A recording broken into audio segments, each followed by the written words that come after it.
Yes.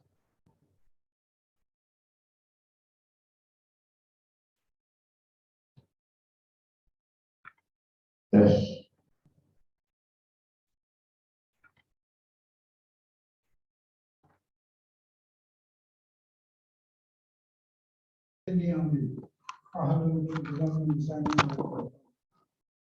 Assalamu alaikum, brothers and sisters in Islam.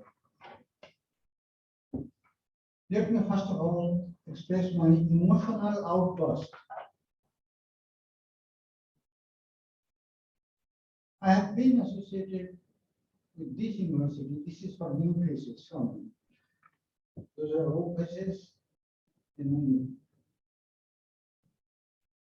that since 1988 until almost like 2019, 32 years.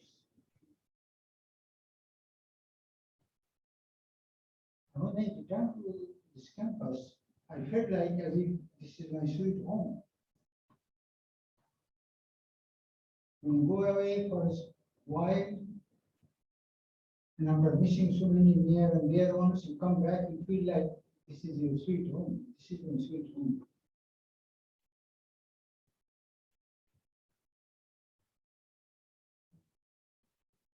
Let me introduce myself at least by few words that I am so different from others that in the words of Frank Sinatra, the famous singer, my way is different. This is my way. It will be difficult for you to believe that I don't know how to type, I don't know how to email, I don't know how to even retrieve the number if somebody calls me and I miss it. So I know nothing. Only my dozens of grandchildren, maybe even great grandchildren, they also help me. And nephews and nieces. So with their help, I've been carrying on my life. With 19 books, alhamdulillah, I feel so great. How was it possible for me? Without knowing all these things, 19 books only with including 5 edited, all self-authored. In my brief presentation, I will try to provoke you because we are younger generation. By saying something which you don't get just in one piece of paper or in one book, something that is extremely important to me and I believe to you as well. So that's why I picked up a very rather peculiar title, Rising Expectations versus the Moral Obligations. Of course, whatever I am saying is not from the sky, it is from the writings of a number of renowned scholars, most of them are Nobel laureate. And in my brief summary, you will find all those beautiful references, and mostly in my possession. All these are my personal collections, the books that I mentioned, at least around 30. So the title I choose to speak is Rising Expectations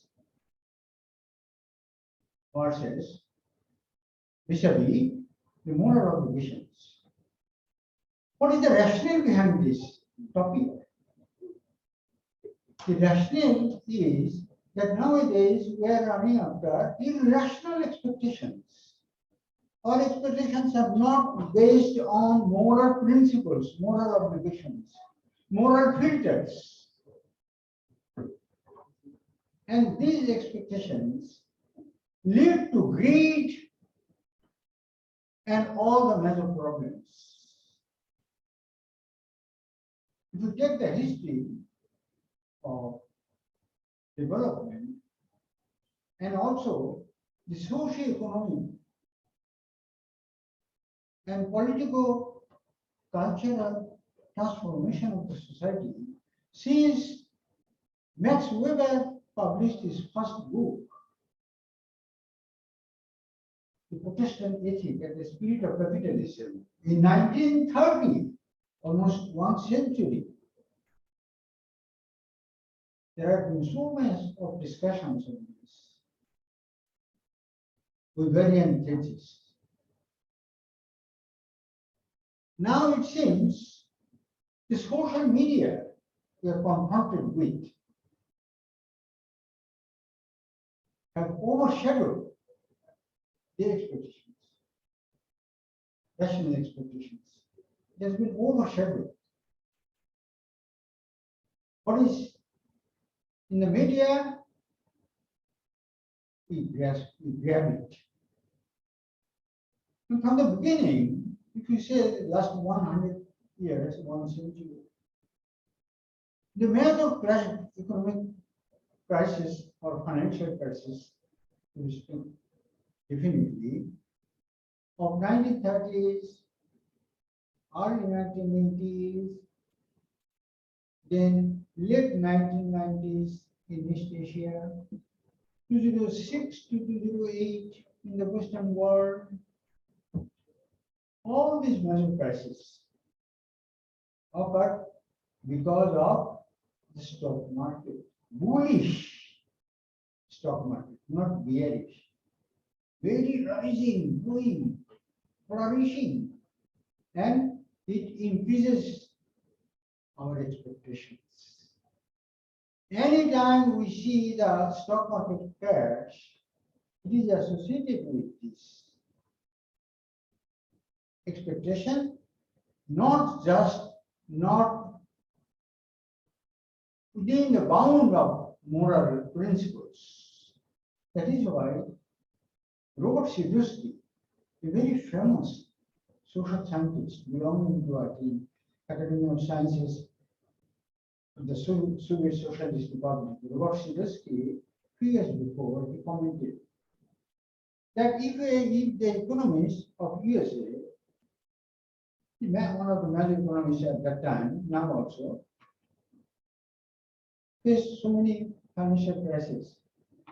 And Alan Greenspan, the chairman of the Federal Reserve Bank, was very smart people, very smart enough, but still could not predict what is going to happen after 2007, during 2007-8 in the US. And of course, it engulfed the whole world later on.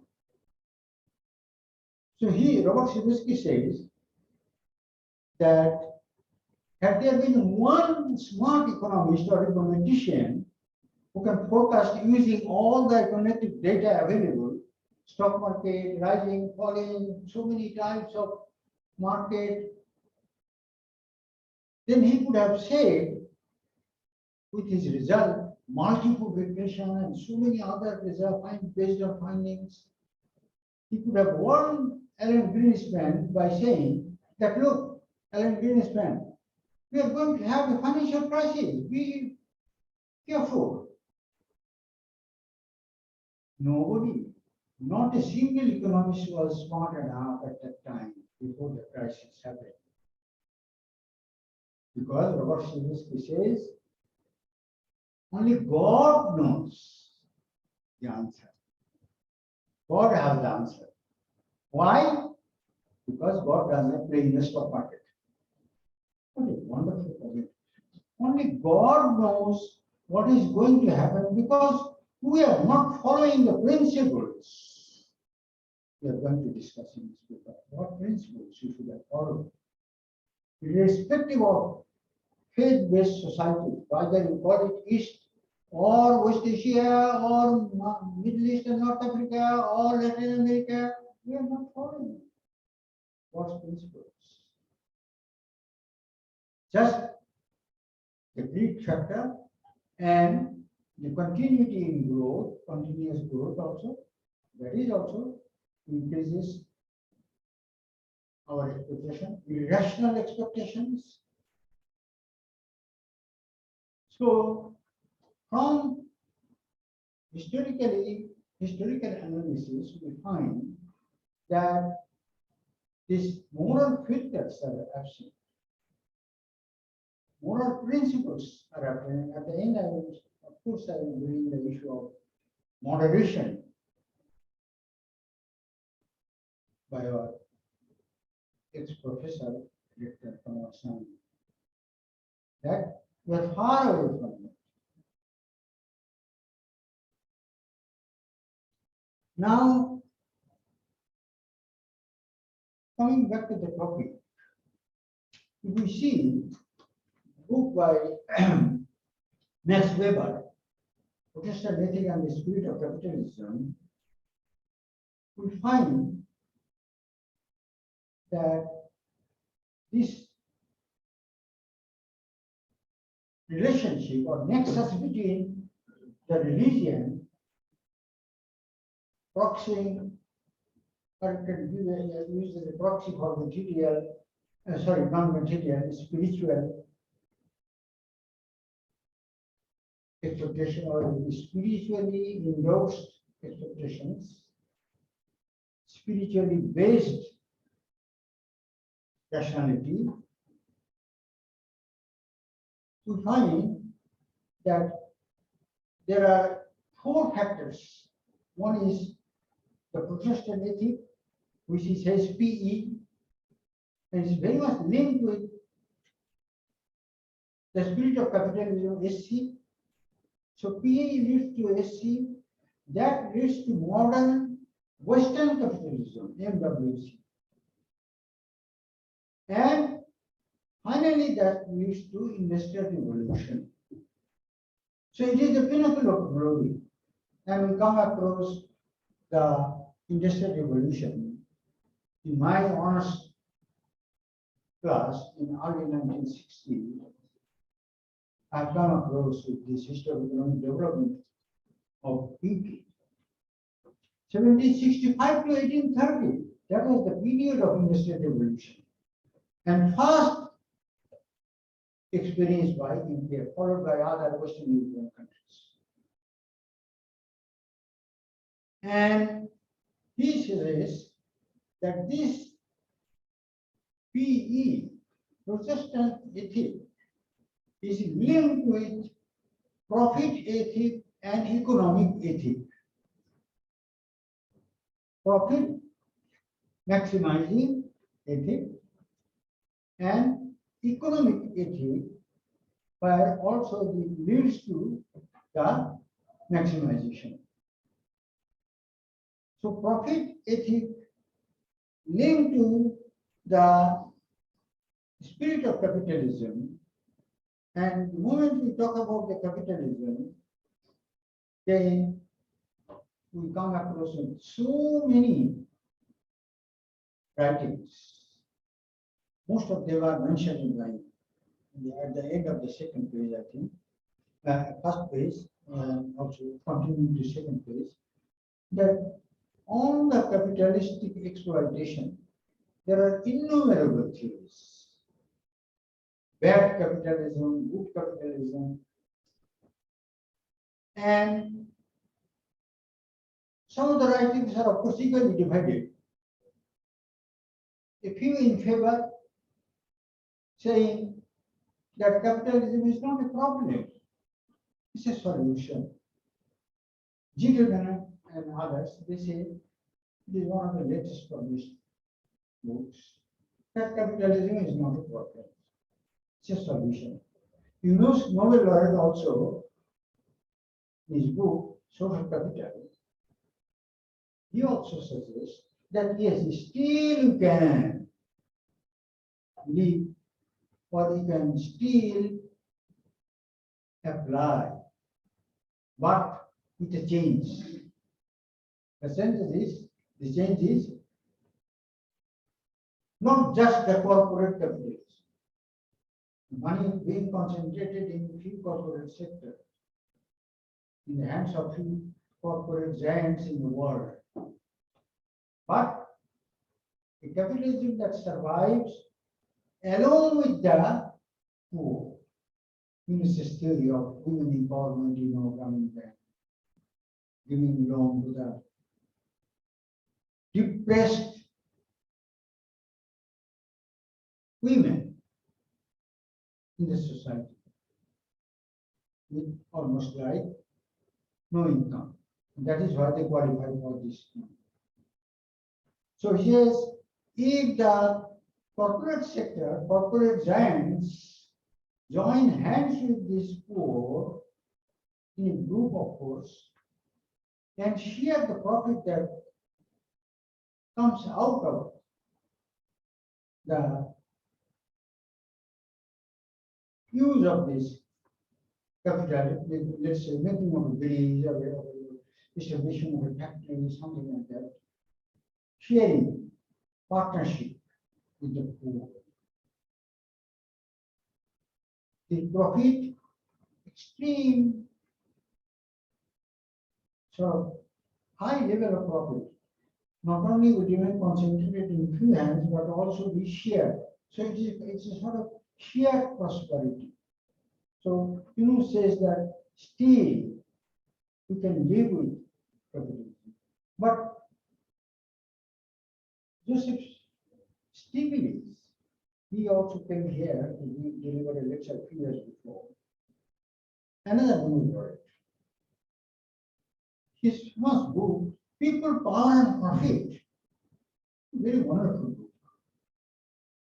He blames capitalism, being an economist of the capitalist world, from years of course, that all types of exploitation,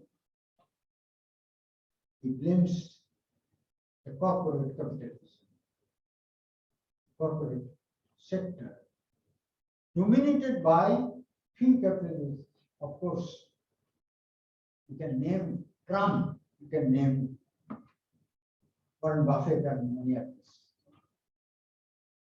Bill Gates a little bit better, although he is also a billionaire, but he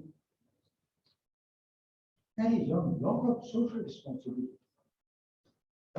Billions of dollars spent in the eradication of malaria, just kind of in Africa. Others don't count. Only a person like the Foundation, Melinda Foundation. So this exploitation of the society is something that leads to high expectation, because concentration is in few hands only.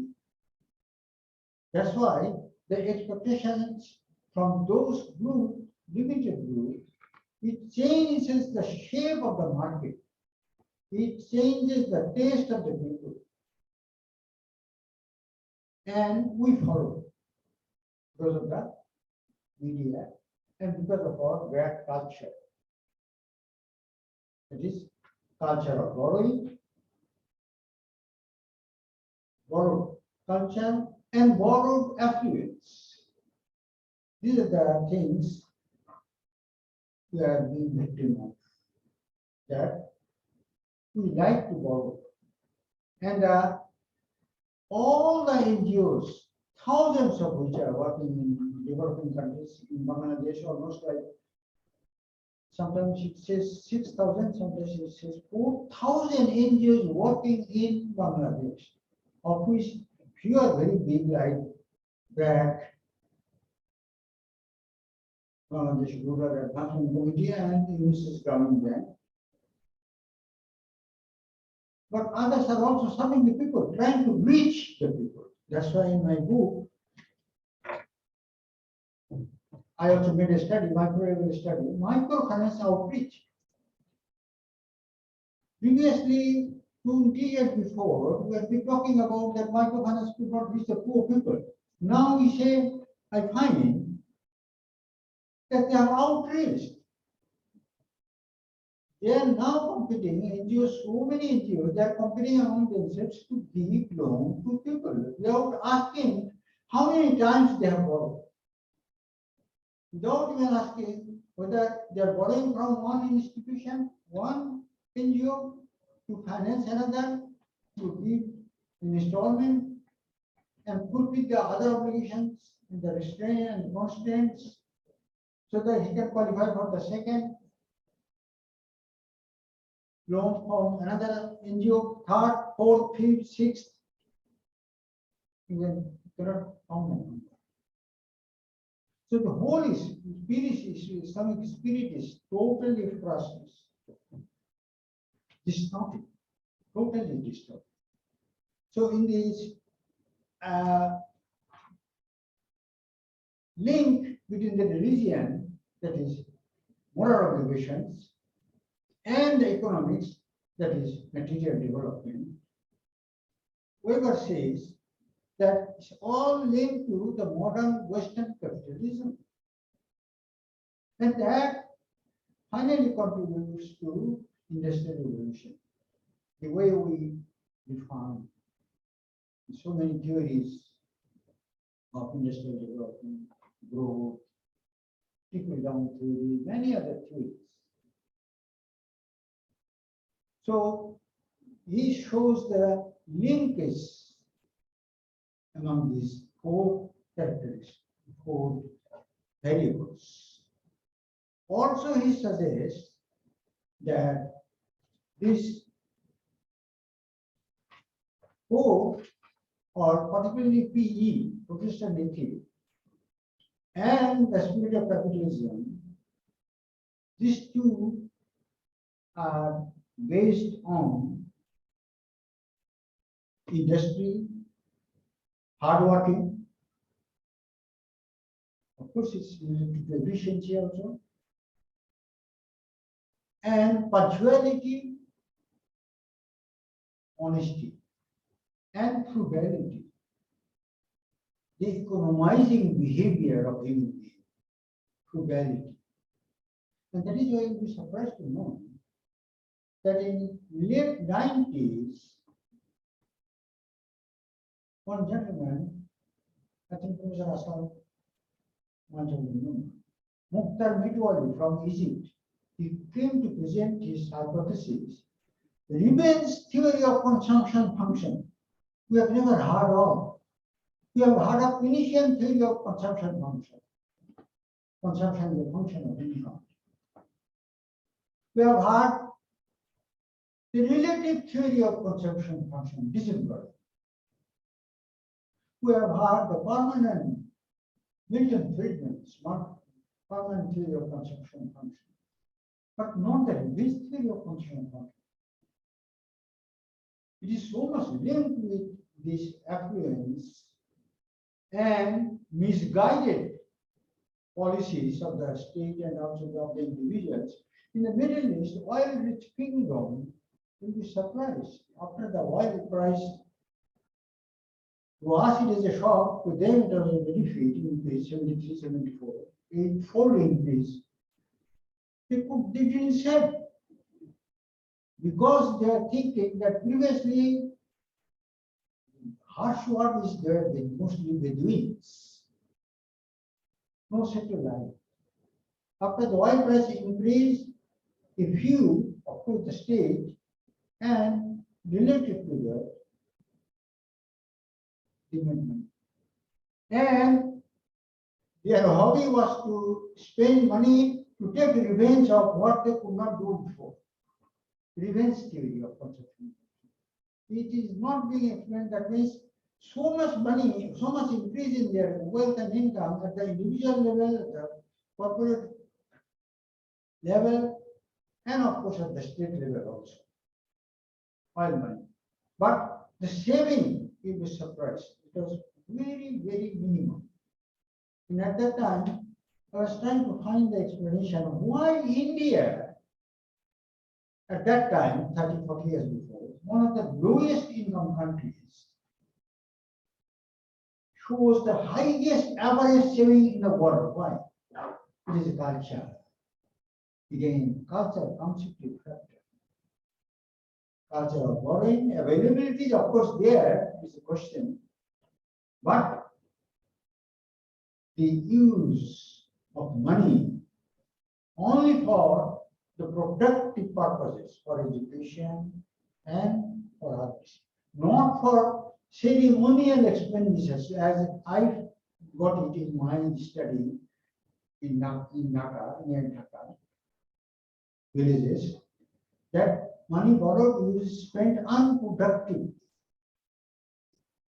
Not borrowing one time, 35 tons borrowing. What does Islam say? Islam says that yes, in case of need, of course, the issue of interest comes, even if you keep it aside, that you borrow, you make use of it, not to buy a big motorcycle, but you spend productively in economic purposes, and that leads to generation of income. And when your income increases, your dependency on borrowed money will reduce. That is what is the expectation. And that is what is moral obligations. That yes, just because I can borrow money, so I'll borrow money and then misuse it. That is what we have been doing.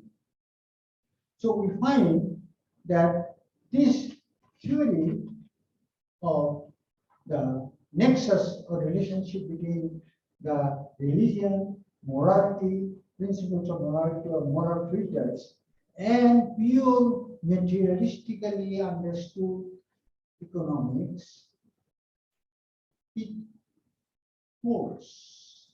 Of course, with some exceptions when we go into the micro level study. And we find also the conformity with other faith-based countries or religion, like this industry, then punctuality, frugality, and honesty is also very much common with the theory of Confucianism. Exactly, you see the similarity. There have been a lot of studies in Malaysia. The Confucians, mostly you can say the Chinese. Either you talk of 2% Chinese in Indonesia leading the corporate sector, and of course, Singapore is exceptional because mostly Chinese, a few Indians, and also in Malaysia. You talk of other countries, you find this, the Confucianism. Yes, that is frugality. The habit of saving, that is what is lacking in the Muslim world. The habit of saving, even if you have money. Although we say saving is a function of income, rate of interest. Forget about the rate of interest, we are still in the Muslim world. But even income increases, but saving does not match it. Why? Because that culture, that very culture is absent in us. Simply, we can blame the social media, but we have to blame ourselves also. That not, maybe a few also are exceptional. I am proud to claim that never in my life, how much I have, 18, you can say 82 or 83. Serving 6 institutions, 5 institutions since 1965. I didn't have to borrow. I could borrow before I came to Malaysia in 1980 and is invested in property in Dhaka. I could have been multi-millionaire by this time. My father was a student of Deoband, the famous madrasa where Nik Aziz also was a student long after my father. My father completed 1950 and then came back married, settled. And he used to advise me in my early boyhood that don't chase after money. It's very common, nothing new. But in those days, 60, 70 years before, that lesson still I remember. He did not chase money. That's why I have to believe. Don't chase after money will chase you. And this exactly happened in my life. I didn't have to chase. I didn't have to borrow money or find something. The question of greed does not arise because I was teaching in the teaching field. Of course, you are not dealing with the banks all the time. So, chasing money, that is high expectations. High expectations, greed factor, all multiple together. So, in our individual life, there are people, very few, but as Islam suggests, that why these only few? All of us are supposed to keep that in mind, that our expectation should be based on rationality, based on reason, after. Not because I am getting money, so I will borrow. Of course, it is a very sad example in Malaysia also. Government lent money in before Mara, I think. I saw a lot of Malaysians in 1974, 75 in England going for higher studies, government scholarship. Supposed to pay back the loan. They didn't. So it is not only a case of one country. So whom to blame? I will just say a few words after finish. So even a faith like not only just Islam, but we talk about the moral obligations, moral principles, moral filters, that what distinguishes the positive economics from normative economics in our first year course we teach. But even the Confucians, even it's not revealed religion, Hinduism also. That's why I say this is a miracle. Of course, the development is not that miracle in India, like China, but still their dependency ratio is very low. Because their expenditure on non-essentials, on luxury imports, question does not arise at all. Luxury imports, no. No way. Because Gandhi's philosophy was that Indians will not use anything that is not made in India. That was his. If you see that beautiful book by picture, the role played by Ben Kingsley, Mahatma Gandhi, that how he depicted the simplicity of life.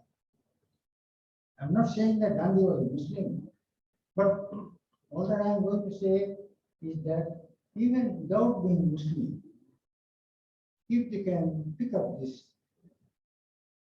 characteristics which we are proud of,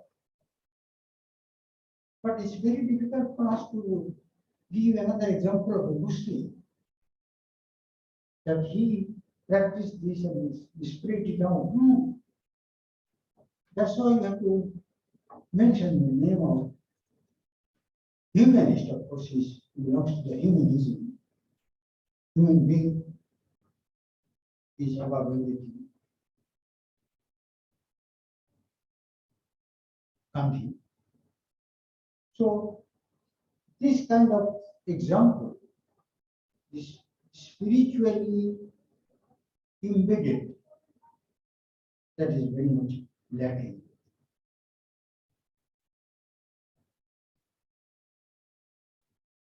And if we take the case of East Asian miracle, since late 60s, we also find the manifestation of this Confucianism, or even related to that same IP, that is industry, punctuality, frugality, and honesty. That East Asian model in this policy-led model, because public policies, very appropriate, suitable public policies are taken according to Warren study, and these countries made tremendous progress because of the very active and, of course, continuity of the policy decisions in East Asian. I'm not bringing it, relating it to democracy. That is another big topic. In my political economy of development, published by Thompson, if you have an opportunity to see, you find that how democracy was set aside for the time being when East Asia was growing so fast, and then later on picked up. So South Korean model, North Korean model, Singapore, Hong Kong, all these policy-led, institutionalized model. Public policy, not just depending on the few corporate sectors or corporate giants, like in the West, in particularly in US. Now, why Stiglitz, being a product of the Western society, why he emphatically says that exploitation, Western capitalism is not, not totally based on, but it is predominating in the Western, modern Western capitalism, this factor of exploiting the others. So if you find a similarity of Karl Marx's theory of surplus value, it's wonderful. You see, in surplus value, what do you do? What do you do? The sales value minus the cost of producing, particularly the cost of labor. So you minimize the cost to maximize the profit, to maximize the surplus. How you minimize the profit? You minimize the cost by paying less to the labor, because they are not organized. And that is the reason why many studies you are familiar with, you find that money wages are increasing, but the real wages are not matching with the money nominal wages. You can generalize it more or less. If it is true for the US, it is true for other countries, except in few Western European countries where their policy is towards the labor government is very famous, democratic labor government. Poor is very famous. So we find that this exploitation is the crux, and that exploitation leads to the inequality. And that is why Thomas Piketty in his book Capital in the 21st Century so wonderfully mentioned about this. That return to capital is always higher than return to labor. So if you have more capital, you think of corporate sector, Western capitalism, corporate capitalism, the return on capital is much higher than the return on rent or labor.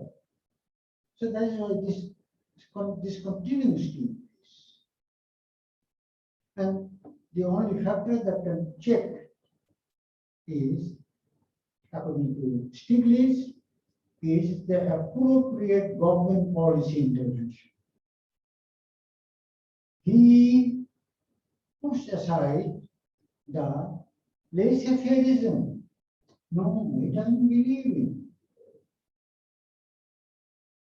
Market will play, or market will be forced to play the role. According to him, the policies that is set by the government. If the government leaves it open, the few will dominate. Polarization effect.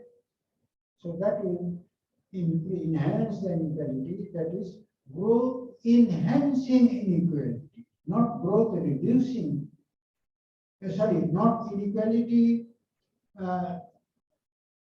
enhancing, inequality reducing growth, but inequality enhancing growth that leads to more inequality.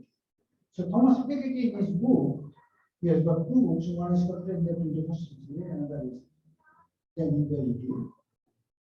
And the cost of inequality, all these things, all these books are the same, that it is the corporate capital, few giants in the US also, that one of the highest inequalities in the world. It is surprising because in mid-60s, we used to say Latin America experiences the highest inequality.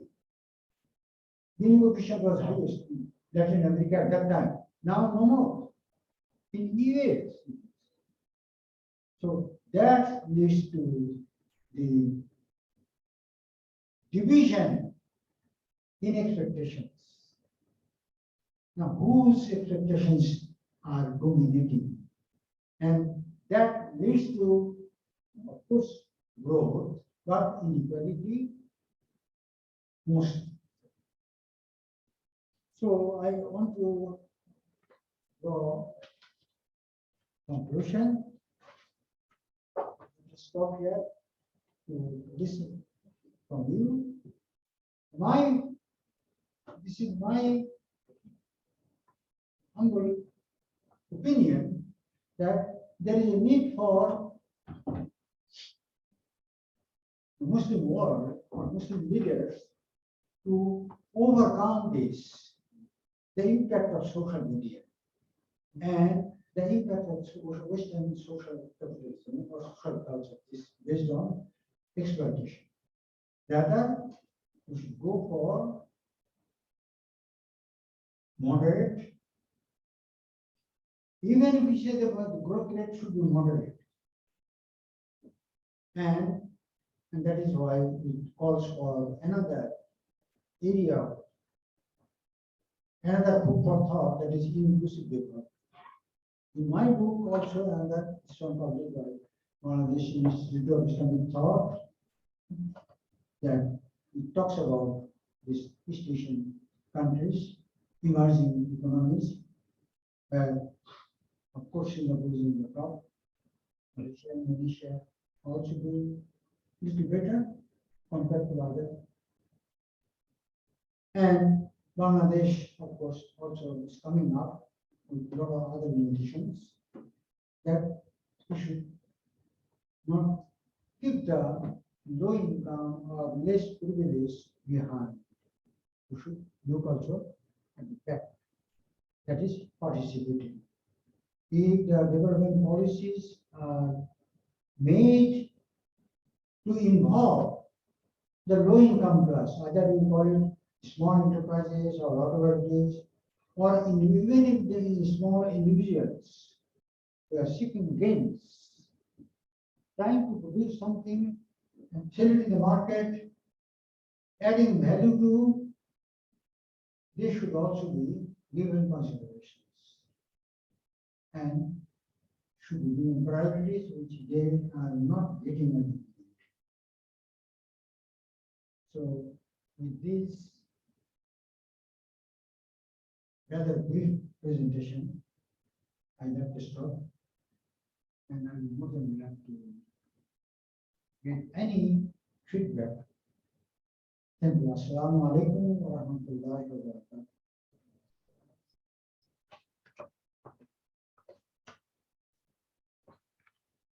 Thank you very much, Professor Ataul Huq. We really enjoyed to listen to this very short and very enriching talk. And as we say in Arabic, there's a saying, "Khairul kalam ma qalla wa dalla," which is basically meaning that the best speech is that is short and concise. So I know we are basically having 1 hour, and I just took 5 minutes perhaps to take some questions. I'm very sure we can cross like more than 5 minutes. We can cross the 5 minutes to more, depending on, of course, the questions and discussion that you would like to maybe have asked Professor Ataul Huq. But it's indeed wonderful to see how we always are facing this dilemma, expectations and moral obligations, and as Muslims, we indeed struggle with that on a daily basis, and are trying our best to basically achieve a level of itqan, perfection. Maybe like whatever we do, we basically strive to do it with perfection. So without taking any more seconds, I'll just leave speech to you. So if you have any questions, comments, suggestions, critiques, of course, I know Professor Ataul Huq accepts critiques. So most welcome. Prof.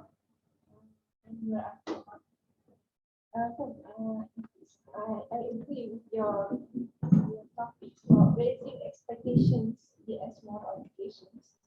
As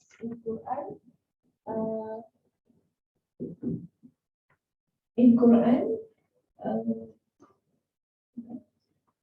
Quran was the verses of Quran is hawa nafsu, right? Things that you mentioned just now. Hawa nafsu, our own desire. And then it's also interesting by looking now just for our living. For example, now the expectation, for example, me at the age of almost 40 with 5 kids, we should have there's some expectations, right? We have to have spend, we have to have saving is very good, but we should in terms of education, in terms of things that I did, for example, like for undergraduates, maybe car or a house or lifestyle, education, and health also something like, health is something also become commercialized right now, right? So we need to have the kaful in order to have if you're sick, and then you can go and easy get treatment. This is example of expectations. The next question that when I listen to you, do we need this? Because it comes from our education too. It comes from the society. So what do you think about this? Expectation is of course related to growth. Growth. If we don't have expectation, that means it is also related to confidence. So when the economy is doing well, we say, yes, everybody expects to realize their goal. But you know Al-Ghazali's theory of self-denial, asceticism. You have to know how to deny to yourself. I feel like having 3 cars standing in front of my house. I know, I like it. But should I go for that? Self-denial. You have to know how to deny to yourself. I will not take pizza every day. I will not even 1 week, once a week, because that saves my money. Yes, my children will be very happy. That even if, let's say, every alternate day they get pizza or fast food or this, McDonald's or that. But I will not do that. The Indians don't do that. Because they know, even the Chinese, I came across with a research finding, which is surprising. I think, only that brother is not from me, not there. That by when somebody measures the poverty based on income, then in many families, Chinese families, as if suffering from poverty, but that's not. They have got income, but they don't spend it for day-to-day purposes, essential expenditure, only for education for their children in future, they keep money. So their standard of living apparently it seems like suffering from poverty. Because we measure poverty like money, how much money you spend, how many nutritious value items you eat, all this. But they survive, of course. But they spend less to just to save, to spend for their future generation of their children. So India is an example, even as I say that Chinese also as an example. That from low-income countries having the highest population in the world, they are striving to move forward. But in the Middle East, if you look at the oil-rich money, how much do they save? And how little are they compared to even let's say the question does not arise because their policies, education policies, extremely was found to be extremely effective during since 1960s. That although low income, but Sri Lanka is having the highest average literacy rate for the senior people, for the elderly people. You cannot imagine. So this, that yes, you have got 5 years of income, you feel like having another thing, another associate or new place, good one. But again, the Gazalist policy of self-denial, that no, for the time being, when my income increases, my husband income increases together, and our children are educated, I feel that it is 10 years. We go for luxury, little bit of luxury, not of course conspicuous consumption, but luxurious items you can go for later on, not at the initial stage. Even if you go to years, you will see the same habit to the Indians in living in US and the Chinese as well, Chinese students working hard and studying. Thank you.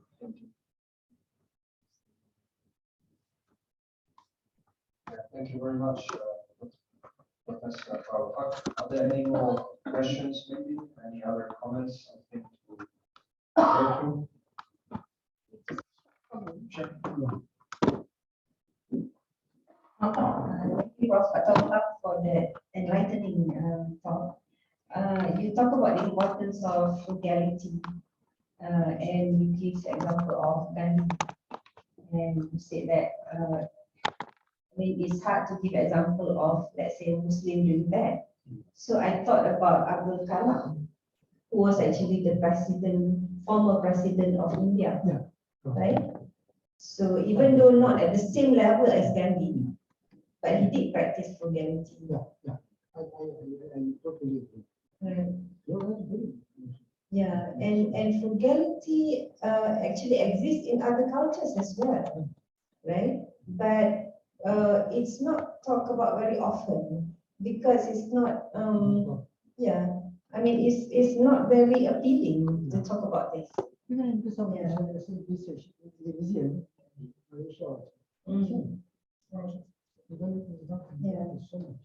Even, I mean, Swimming is, proper sector is very high, not at the outside. Outside swimming is low. Proper sector is very high. So even if you, let's say you take the US, the heart of capitalism, I mean, there exists an example of frugality. The former president, for example, Jimmy Carter, lives in a very humble, modest house. But again, it's not often talked about in the media. Because of the giant corporate sector like Trump and others, the income is being concentrated in few hands, being concentrated. And there's a big question here at the moment in the US. Because not, previously there was not a question, especially in the military was not.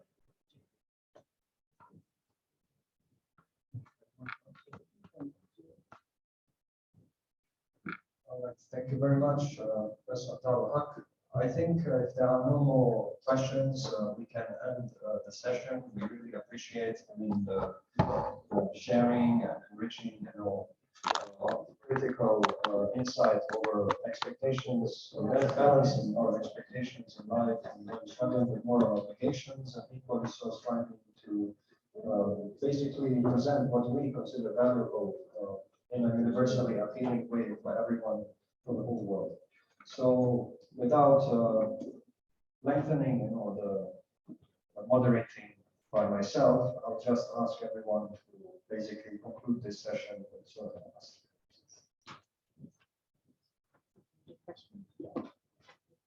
and there are refreshments for all of you at the Center of Islamic Economics, just over here, across from Sina. Thank you, everyone. Being Zoom.